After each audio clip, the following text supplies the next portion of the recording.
Hello दोस्तों, अभी तक हम पॉलिटी में ये पढ़ चुके हैं कि हमारे संविधान की प्रस्तावना क्या है, कितने भाग हैं, क्या अनुच्छेद है। लेकिन आप लोगों को एक चीज समझ में आ रहा होगा, जब भी हम पॉलिटी को पढ़ते हैं तो उसमें संविधान संशोधन शब्द बार बार आता है।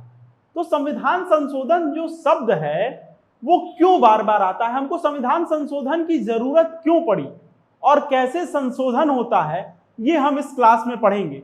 अब इसकी जरूरत हमको आर्टिकल 1 से पहले, अनुच्छेद 1 से पहले पढ़ने की जरूरत क्यों पड़ रही है, मैं इस वजह से बता रहा हूं क्योंकि ये एक तो अलग भाग में है। दूसरी चीज कि आप जब प्रस्तावना भी पढ़े, जब आप आर्टिकल 2 पढ़ेंगे तो आप ये चीज महसूस करेंगे कि मैं बार बार ये कहूंगा कि इस संविधान संशोधन के तहत ये चीज बदली और संविधान संशोधन कैसा था, सरल था या विशेष संशोधन था। तो इन बातों को आप अगर पहले ही समझे रहेंगे कि हमारे संविधान में सरल संशोधन कैसे होता है, विशेष संशोधन कैसे होता है और संविधान में संशोधन की क्यों जरूरत पड़ी, तो आप अगले चैप्टर्स को आसानी से समझ सकेंगे। तो आइए हम बात करते हैं संविधान में संशोधन क्यों जरूरी है। ये बताइए कि क्या आपने वही फोन रखा है जो आपका पहला फोन था? नहीं ना, आपने उसको बदला। क्यों? क्योंकि समाज बदल रहा है, जमाना बदल रहा है, लोग बदल रहे हैं। उसी तरीके से हमारा संविधान क्या है, नियमों का एक गुच्छा ही तो है। तो जब आप बदल रहे हैं तो आपके ऊपर लागू होने वाले नियम भी तो बदलेंगे। तो वो नियम कैसे बदलेंगे, इसका हम इस चैप्टर में समाधान ढूंढेंगे। तो पहली बात कि संविधान कितने तरीके की संशोधन बताता है। तो संविधान कहता है कि हम 3 तरीके से संशोधन कर सकते हैं। पहला संशोधन सरल, दूसरा विशेष। कैसा? विशेष। और विशेष में ही 2 प्रकार का होता है संशोधन। तो एक विशेष और एक विशेष प्लस राज्य की अनुमति। अभी कितने राज्यों की? आधे राज्यों की। ठीक है, अब देखिए हम इसको कैसे पढ़ेंगे। पहले तो ये जानिए कि संविधान संशोधन हमारे संविधान के किस भाग में दिया है। तो भाग 20 में हमारे संविधान संशोधन दिया हुआ है। ठीक, और संविधान संशोधन का सिर्फ एक ही अनुच्छेद है, जिस वजह से इसका अनुच्छेद बहुत ही इंपॉर्टेंट हो जाता है। और वो अनुच्छेद क्या है? अनुच्छेद है आर्टिकल 368। ठीक, एक चीज ये, तो जब आप संविधान संशोधन पढ़ रहे हैं, आर्टिकल 368 के तहत पढ़ रहे हैं, तो पहले ये बताइए कि संविधान में संशोधन करेगा कौन? तो वो करेगी भारतीय संसद। कौन करेगा? भारतीय संसद संशोधन करेगी। ठीक है, ये संशोधन जो है, ये जो अमेंडमेंट है, वो राज्य की विधानमंडल नहीं कर सकते। तो एक सवाल तो यही हो गया कि संसद के दोनों सदन, लोकसभा और राज्यसभा में ही संविधान संशोधन बिल पेश होगा। कॉन्स्टिट्यूशनल अमेंडमेंट बिल पेश होगा, या तो लोकसभा में या तो राज्यसभा में। आप संविधान में संशोधन का अधिकार राज्यों के पास नहीं है।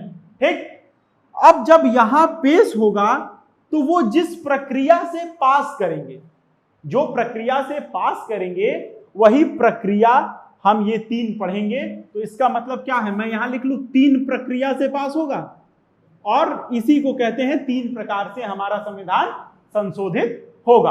अब इन तीनों प्रकार में जब आप देख रहे हैं कि प्रक्रिया, ये शब्द पे ध्यान रखिएगा, 3 तरीके की प्रक्रिया, तो हम संविधान संशोधन की क्या प्रक्रिया अपनाएंगे, यह भी तो हम किसी देश से लिए हैं। क्यों? क्योंकि हमारा संविधान कैसा है? बोरोड कॉन्स्टिट्यूशन है। हमने दुनिया के संविधानों से हर एक अच्छी चीज अपने संविधान में ली है। तो संविधान संशोधन की जो प्रक्रिया है, ये हम कहां से लिए हैं? साउथ अफ्रीका से, दक्षिण अफ्रीका से संविधान संशोधन की प्रक्रिया को हमने लिया है। अब ये देखिए कि सरल संशोधन कैसे होगा, सरल संविधान संशोधन। तो सरल संविधान संशोधन का मतलब है कि किसी भी सदन में कितने सदन हैं हमारे यहां? 2 सदन हैं। मैं यहां लिख दे रहा हूं, एक लोकसभा और एक यहां राज्यसभा। जब कोई बिल का मतलब एक नियम, वो किसी एक सदन में जाता है और वहां से half of the present and voting, उपस्थित और वोट करना, अगर ये होता है तो ये सरल बहुमत से पास कराया जाएगा। उदाहरण के लिए मान लीजिए कि लोकसभा में 500 लोग आज उपस्थित हैं, ठीक है, और सदन की कुल कितनी है 545, कुल संख्या कितनी है 545। तो इसका आधा, अगर 250 लोग किसी एक बिल के पक्ष में वोट करते हैं तो ये सरल संशोधन से पास माना जाएगा, सिंपल मेजॉरिटी से ये पास माना जाएगा। और ये सेम प्रक्रिया यहां भी लागू होगी। कोई दिक्कत इसमें नहीं ना? तो अब आ जाइए, ये है हमारा सिंपल मेजॉरिटी। फिर से इसको हम एक बार समझते हैं कि जब भी संविधान में संशोधन होगा तो पार्लियामेंट में होगा, संसद में होगा, और संसद के दोनों सदनों में half of present and voting होगी, तो वो क्या मानी जाएगी, सिंपल मेजॉरिटी से पास की हुई बिल मानी जाएगी। तो अब हम सरल जब पढ़ लिए, सिंपल मेजॉरिटी पढ़ लिए, तो हमको क्या पढ़नी है, स्पेशल मेजॉरिटी। अब स्पेशल मेजॉरिटी में क्या है, देखिए इसका नाम ही विशेष है, तो इसका संशोधन भी क्या होगा, विशेष होगा। तो विशेष में भी कौन पास करेगा, सदन ही। तो एक हमारा लोकसभा है और एक हमारे पास क्या है, राज्यसभा है, राज्यसभा है। तो अब देखिए जब 2/3 बहुमत से पास होता है, 2/3 बहुमत क्या, प्रेजेंट एंड वोटिंग, ठीक। लेकिन सदन की कुल संख्या के बाद, जैसे मैं बता दूं कि 2/3 545 प्लस ये मान के चलिए, इससे कम में नहीं होगा, सॉरी गलत हो गया। तो अब हम पढ़ेंगे विशेष बहुमत। देखिए विशेष बहुमत में क्या है कि इसमें भी ये कहां पास होगा, संविधान संशोधन ये पास होगा हमारे सदन में, ठीक। और सदन कितने हैं भारत में, 2, एक लोकसभा एक राज्यसभा। तो जब आप 2/3 बहुमत से किसी बिल को पास कराते हैं तो वो स्पेशल मेजॉरिटी कहलाती है। लेकिन स्पेशल मेजॉरिटी की खास बात यह है कि दोनों सदनों में 2/3 प्रेजेंट एंड वोटिंग, ठीक। ये चीज आप यहां समझ गए। तो हमने बताया था कि विशेष में 2 प्रकार का संविधान संशोधन है। तो एक प्रकार ये हो गया, अब दूसरा प्रकार देखिए। दूसरा प्रकार ये चीज सेम होगा कि लोकसभा में भी वो बिल आएगा और पास होगा 2/3 बहुमत से, राज्यसभा में भी 2/3 बहुमत से पास होगा। बस इसमें एक चीज ये है कि ये जो है आधे राज्यों की अनुमति चाहिए होगी। क्या, आधे राज्यों का क्या है, आधे राज्यों का सरल बहुमत से पास कराना होगा, सरल बहुमत से पास करना होगा।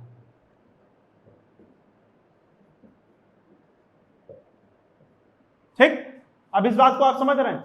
देखिए इस बात को आप ऐसे समझेंगे कि जब विशेष संविधान संशोधन की बात होती है, स्पेशल मेजॉरिटी की बात होती है, तो वो कब आता है, जब आप संविधान में कोई जरूरी चीज बदल रहे हो। जैसे अभी राष्ट्रपति चुनाव हो रहा है, आपको राष्ट्रपति चुनाव में अगर कोई बदलाव करना है तो आपको उसके लिए क्या करना होगा, संविधान संशोधन। और राष्ट्रपति किसको बताते हैं, राष्ट्रपति राज्य को भी बताते हैं और केंद्र को भी दर्शाते हैं। राष्ट्रपति एकीकरण का प्रतीक है, अखंडता का प्रतीक है। तो ये जो है पास होगी ये बिल अगर राष्ट्रपति के चुनाव से कोई, तो उसमें आधे राज्यों की स्वीकृति भी चाहिए होगी। इसी तरीके से अगर सुप्रीम कोर्ट और हाई कोर्ट में आपको कोई बदलाव करना है, उनके प्रोसीजर्स में, उनके नियमावली में, कि जज किस तरीके से जो है जजों को हटाया जाएगा, तो आपको ये बहुमत दूसरा वाला लगाना होगा। कैसे, पहले 2/3 बहुमत से दोनों सदनों में पास कराएंगे और आधे राज्य जो है अपने यहां उसको स्वीकृति देंगे। तो वो स्वीकृति कैसे देंगे, अपने यहां उसको सरल बहुमत से पास करके। इसीलिए हम बताए कि पहले हम सरल बहुमत, स्पेशल मेजॉरिटी पढ़ने के लिए हम सिंपल मेजॉरिटी पहले पढ़ लेते हैं। क्यों? क्योंकि जब आप आधे राज्यों की स्वीकृति की बात करते हैं तो वो स्वीकृति कैसे देंगे? सिंपल मेजॉरिटी से देंगे। और स्पेशल मेजॉरिटी जैसे कोई ऐसा बिल है जो हमारे संघीय ढांचे को नहीं छूता है तो वो सिर्फ स्पेशल मेजॉरिटी से पास हो जाएगा। अब देखिए, अगर मैं ये कहूं कि आर्टिकल 368 खुद को ही बदलना हो, इसी को, तो आपको कौन सा संविधान संशोधन की जरूरत पड़ेगी? विशेष। और विशेष में भी कौन सा? दूसरा वाला। क्यों? क्योंकि इसमें क्या लिखा है कि संविधान के पास शक्ति है और क्या है? प्रक्रिया है। दोनों किसके पास है? सदन के पास है, मतलब संसद के पास है। दोनों चीज संसद के पास है। अगर मैं इस बात को बदल दूं कि अब संविधान में जितने भी संशोधन होंगे सरल तरीके से होंगे, तो उसके लिए क्या करना होगा मुझे? पहले 2/3 बहुमत यहां पास कराना होगा लोकसभा में, फिर राज्यसभा में, और फिर आधे राज्यों को क्या भेजना होगा? स्वीकृति के लिए। और वो स्वीकृति मुझे कैसे देंगे? सरल बहुमत से, सिंपल मेजॉरिटी से वहां पास करा के। यहीं पे हमारा संविधान संशोधन का पार्ट खत्म होता है। अब हम पढ़ेंगे भाग 1 of Indian constitution, part 1 of Indian constitution.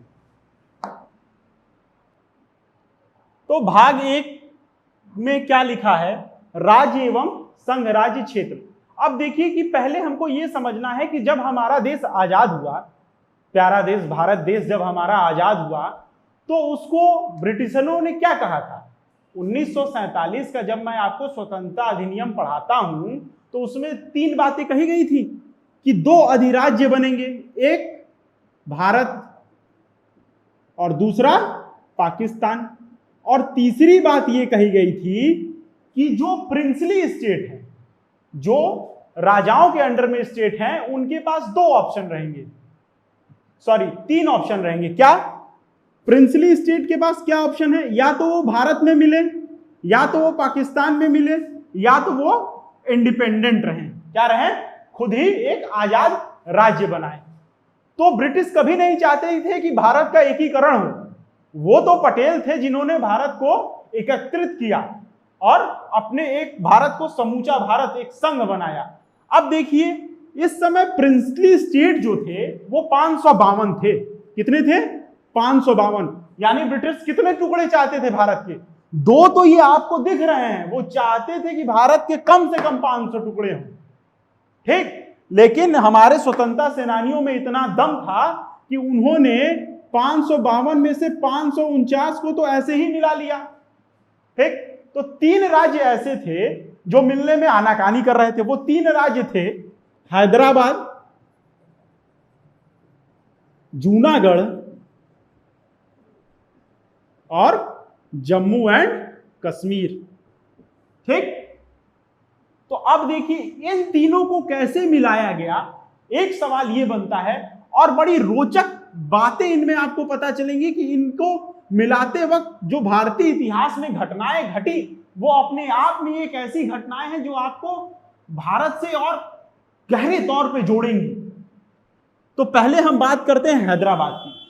Hyderabad पे शुरू से निजामों का जो है अधिकार था। तो जब भारत आजाद हुआ तो निजाम तैयार नहीं थे कि भारत में वो मिले। वो चाहते थे कि ये एक आजाद हिस्सा रहे हैदराबाद, ठीक। और निजामों की जो पुश्तैनें थी वो अफगानिस्तान से टच होती थी, मतलब उनके जो पुरखे थे वो अफगानिस्तान से आते थे। तो आप अफगानिस्तान को जानते हैं, पैदा ही लड़ने के लिए हुए हैं वो सब, तो आज भी लड़ रहे हैं, कभी रसिया से कभी अमेरिका से, ठीक। तालिबानी है सब। तो ये जो है, जब पटेल जी ने कहा कि आप भारत के अंदर मिल जाइए, तो ये कहे नहीं, हम जो है नहीं मिलेंगे। तो कहे अच्छा रेफरेंडम करा लीजिए, लोगों से पूछ लीजिए। कहे नहीं, हम वो भी नहीं कराएंगे, हम राजा हैं, हम क्यों जनता से पूछें। तो पटेल जी ने कहा ठीक है, इसे नहीं मानोगे तुम लोग। तो यहां पे जो है क्या हुआ, मिलिट्री का प्रयोग किया गया, सेना का प्रयोग किया गया और सेना के बल से हैदराबाद को भारत में जोड़ा गया। कहोगे ऐसे नहीं मानोगे तो धमका के लेंगे, लेकिन लेंगे तो जरूर। तो जो ये सेना का आगमन हुआ, इसमें एक ऑपरेशन बोला जाता है और उस ऑपरेशन का नाम है ऑपरेशन पोलो। तो सवाल हमारे पेपर में ऐसे पूछता है कि ऑपरेशन पोलो किस राज्य के भारत राज्य में मिलने से संबंधित है? तो हैदराबाद के। अब जूनागढ़ का देखिए, जूनागढ़ में जो है राजा जी तो थे लेकिन रेफरेंडम के लिए मान गए। जब रेफरेंडम के लिए मान गए, जनमत संग्रह के लिए मान गए, जनमत संग्रह के लिए मान गए, तो हुआ ये कि यहां की जनता ने कहा कि भाई आप होंगे, अब हमको भारत में मिला दीजिए। जनता जो है वो सेनानियों से इतनी जुड़ी हुई थी कि वो चाहती ही नहीं थी कि वो भारत के अलावा कहीं और जाए। ठीक, तो जूनागढ़ में किसके तहत हुआ? जनमत संग्रह के तहत हुआ। ठीक है, रेफरेंडम के तहत हुआ। अब हमको ये देखना है जम्मू कश्मीर, ये एक स्पेशल केस है। क्यों? क्योंकि इसको हम स्पेशल दर्जा भी अभी तक देते आ रहे थे, तो इसको स्पेशल केस तो बोलेंगे ही। तो इसमें यह था कि यहां के राजा थे राजा हरि सिंह। कौन था? राजा हरि सिंह। पहले तो इन्होंने इनकार किया कि ना तो हम भारत में रहेंगे ना तो पाकिस्तान में। ठीक, तो भारत तो कहा ठीक है, अच्छा चलिए हम आपकी बात मान रहे। लेकिन पाकिस्तान ने क्या किया कि उनके ऊपर सेना भेज दी। अब हरि सिंह की हालत हो गई खराब, तो ये तुरंत भाग के आए दिल्ली और कहे यहां पे नेहरू जी से कि सर कुछ भी करिए, हमको पाकिस्तान से बचा लीजिए। तो नेहरू जी ने कहा कि हमारे साथ आप ये क्या करिए, लीगल डॉक्यूमेंट साइन करिए, जिसको कहते हैं एग्रीमेंट, एक तरीके का साइन करिए कि आप भारत के राज्य में मिलेंगे। तो वो लीगल डॉक्यूमेंट राजा हरि सिंह ने साइन किया और जम्मू कश्मीर भारत का पार्ट बन गया। ठीक, तो अगर आपसे कोई पूछे कि हैदराबाद किसके थ्रू आया भारत में, तो मिलिट्री एक्शन के थ्रू, जूनागढ़ रेफरेंडम के थ्रू, और जम्मू कश्मीर तो एक लीगल डॉक्यूमेंट के थ्रू आया था। कोई दिक्कत इसमें? विलय पत्र इसको बोलते हैं हिंदी में। अब विलय पत्र का मतलब आप जानते हैं, विलय, विलय मतलब क्या होता है? मिलना। तो विलय पत्र किसने साइन किया था? राजा हरि सिंह ने और भारत के प्रधानमंत्री जवाहरलाल नेहरू ने। ठीक, तो जब हमने देखा कि हमने जब तीनों हैदराबाद, जूनागढ़ और जम्मू कश्मीर को मिला लिया, तो हमारा यहां से भाग 1 चालू होता है। अब भाग 1 में हमारे 4 आर्टिकल आते हैं, आर्टिकल 1 से आर्टिकल 4 तक। तो आर्टिकल 1 में लिखा हुआ है India that is Bharat shall be union of state. इसका मतलब क्या है? भारत जिसका नाम इंडिया भी है, या इंडिया जिसका नाम भारत भी है, वह एक राज्यों का संघ होगा। अब देखिए, आपको यह समझना है कि राज्यों का संघ होगा क्यों लिखा है, ये संघ क्यों लिखा है। तो संघ जो लिखा है वो इस वजह से लिखा है कि इस संघ से राज्यों को निकलने की आजादी नहीं है, इसीलिए हमने शब्द इस्तेमाल किया है यूनियन। जब बी.आर. अंबेडकर संविधान सभा को संबोधित कर रहे थे, तो वो यह कह रहे थे कि हमने जानबूझकर फेडरेशन का नाम नहीं लिया है, यूनियन इस्तेमाल किया है। क्यों? क्योंकि फेडरेशन में राज्यों को निकलने की अनुमति होती है, लेकिन यहां पे संघ में सेडेशन का अधिकार नहीं होता है, आपको संघ से निकलने का अधिकार नहीं होता है। तो भारत में किसी राज्य को जो है एक भारतीय संघ से निकलने का अधिकार नहीं है, और यही बात हमारे आर्टिकल 1 में कही गई है। तो एक सवाल यह पूछता है कि आर्टिकल 1 में भारत का कितना नाम है? तो 2 नाम है। एक क्या है? India that is Bharat, India जो कि क्या है? भारत है। अब बताइए हमको 2 नामों की जरूरत क्यों पड़ी? तो उसमें जो लोग विदेश से पढ़ के आए थे वो कह रहे थे कि इंडिया को जो है पूरे वर्ल्ड पे पहचान के लिए इंडिया रहने दीजिए। लेकिन भाई कोई जमीन से जुड़ा आदमी भी तो वहां होगा जो कह रहा होगा नहीं, हम अपने देश को भारत ही कहते हैं। इसीलिए बी.आर. अंबेडकर ने कहा कि भाई साहब आप लोग झगड़ा खत्म करिए, हम दोनों इंक्लूड कर दे रहे हैं, इंडिया दैट इज भारत, जो राज्यों का एक संघ होगा। अब आर्टिकल 2, आर्टिकल 2 बड़ा दिलचस्प आर्टिकल है। क्यों? आपको समझ में नहीं आता है कि आर्टिकल 2 और 3 में अंतर क्या है? अंतर बड़ा साफ और बड़ा दिलचस्प है। दोनों में बात की गई है नए राज्यों के गठन की, लेकिन किस प्रकार के नए राज्यों के गठन की? दिलचस्प इसमें है कि जब आप इस संघ से, इंडिया क्या है? एक राज्यों का संघ है, बताएं हम ना, राज्यों का संघ है। जब आप इस संघ से बाहर का कोई राज्य ले आएंगे तो वो अनुच्छेद 2 के तहत जुड़ेगा। जैसे मान लीजिए कि हमारा मन किया, कल को आप प्रधानमंत्री हुए, हमारे क्लास में चक्रधर है, क्या चक्रधर क्या हाल, ये प्रधानमंत्री हो गया, तो चक्रधर को शुरू से जिस पहली क्लास से इसको ख्वाहिश है कि सर लाहौर ले आइए भारत में, ठीक, उसकी ख्वाहिश मैं यहां पूरी कर रहा हूं। तो लाहौर अभी कहां पड़ता है? पाकिस्तान में। लेकिन चक्रधर हुआ हमारा प्रधानमंत्री और छेड़ा क्या, कहा वहां रेफरेंडम कराया लाहौर में, और लाहौर के लोग बोले कि हम जाएंगे भारत के साथ, या जंग ही जीत के ले आया, लेकिन जंग अच्छी चीज नहीं है। तो लाहौर को जब आप भारत के संघ में मिलाएंगे तो वो आप मिलाएंगे आर्टिकल 2 के तहत, ठीक है। जैसे सिक्किम पहले संघ का हिस्सा नहीं था हमारे, लेकिन जब सिक्किम को जोड़ा गया 1975 में तो आर्टिकल 2 के तहत जोड़ा गया। अब ये बताइए 2000 से पहले उत्तर प्रदेश और उत्तराखंड एक थे, अगर आप नहीं जानते हैं तो ये जान लीजिए। तो जब अपने ही राज्यों को तोड़कर मड़ोड़कर जोड़कर कोई नया राज्य आप स्थापित करते हैं तो वो आर्टिकल 3 के तहत स्थापित करते हैं, जैसे तेलंगाना और आंध्र प्रदेश, ठीक है। तो इसमें कोई दिक्कत, तेलंगाना और आंध्र प्रदेश को जब आप करते हैं तो आप जो है आर्टिकल 3 के तहत, संघ के अंदर जब आप तोड़ेंगे मरोड़ेंगे तो आर्टिकल 3 के तहत, और जब आप संघ से बाहर लाहौर भारत में ले आओगे तो वो आर्टिकल 2 के तहत। अब बताओ इसको याद करने में कोई समस्या है? नहीं है ना। एक चीज यहां ये जानो कि आर्टिकल 2 और 3 में कोई भी बदलाव सरल संशोधन से होता है। किससे होता है? सिंपल मेजॉरिटी से।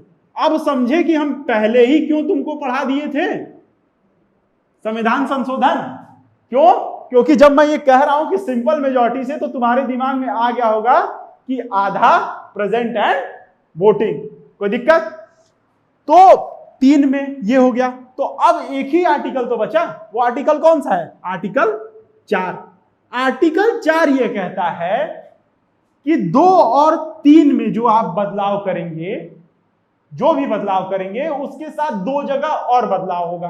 अनुसूची में पढ़ाया था तुमको, तो हम आप लोगों को क्या बताए कि 2 और 3 में, 2 में नए राज्य जो संघ के बाहर हैं उनको मिलाएंगे, और 3 में जो संघ के अंदर हैं उनमें बाउंड्रीज का बदलाव करके क्या करेंगे? नए राज्य बनाएंगे। और ये सब कैसे होगा? दोनों सिंपल मेजॉरिटी से, ठीक है, सरल संशोधन से। तो ये जो सिंपल सरल, यही बात कही गई है कहां पे? आर्टिकल 4 में, कि 2 और 3 में जब भी कोई बदलाव होगा वो संविधान संशोधन नहीं माना जाएगा, ठीक। तो मैं ये कह दूं कि आर्टिकल 4 में क्या लिखा है कि 2 और 3 में जो बदलाव होंगे वो संविधान संशोधन के बदलाव नहीं माने जाएंगे। इस वजह से वो सिंपल मेजॉरिटी से पास किए जाएंगे, यानी सरल बहुमत से पास किए जाएंगे, ठीक। कोई दिक्कत इसमें? तो हम फिर से एक बार रिवीजन कर ले। एक में क्या है? इंडिया दैट इज भारत राज्यों का एक संघ है, जिसमें राज्यों को संघ से अलग होने का अधिकार नहीं है। आर्टिकल 2 में जब आप उस संघ से बाहर के राज्य ले आएंगे, जैसे कि लाहौर, इस्लामाबाद, आप कुछ भी ले आइए, पूरा चाइना उठा के ले आओ तुम, कोई दिक्कत नहीं है। वो किससे लाओगे? 2 से, ठीक। और 3 से क्या लाओगे? जब अपने ही राज्यों को प्रबंधन के अनुसार अगर तोड़ोगे कि प्रबंधन में समस्या हो रही है, इसको तोड़ दिया जाए, इन 2 राज्यों को जोड़ के एक नया राज्य बना दिया जाए, तो आर्टिकल 3 के तहत आएगा। और आर्टिकल 4 यह कहता है कि 2 और 3 के जो संशोधन है वो संविधान संशोधन नहीं कहलाएंगे। इसी वजह से इन दोनों का संशोधन सरल बहुमत से होगा, सिंपल मेजॉरिटी के साथ होगा। इसी के साथ धन्यवाद। जय हिंद।